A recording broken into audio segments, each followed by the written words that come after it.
সবাইকে জানাচ্ছি অগ্রিম ঈদ মোবারক, ঈদ সাঈদ, তাকাব্বালাল্লাহু মিন্না ওয়া মিনকুম আজমাইন। একটি বিষয় নিয়ে আমরা কথা বলার চেষ্টা করব, সেটি হচ্ছে প্রিপারেশন ফর ঈদ ডে।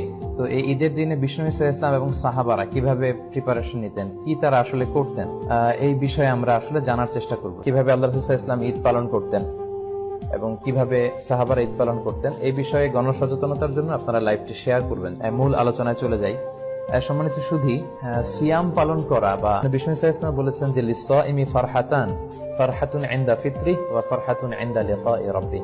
যারা সিয়াম পালন করে তাদের জন্য দুটি আনন্দের বিষয়।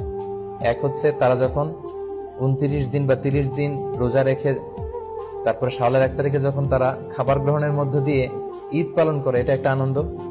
আর দ্বিতীয় আনন্দ in the day of judgement, আখিরাতে সে আনন্দের জন্য আমরা অপেক্ষা করছি, সেটা হচ্ছে ইনদা লিকাই রাব্বি, মিটিং উইথ আওয়ার লর্ড, আমাদের প্রভুর সাথে সাক্ষাৎ, আল্লাহর সাথে সাক্ষাৎ। এই দুটো আনন্দ। তো এই ঈদটা হচ্ছে আমাদের the biggest carnival and festival of Muslim community.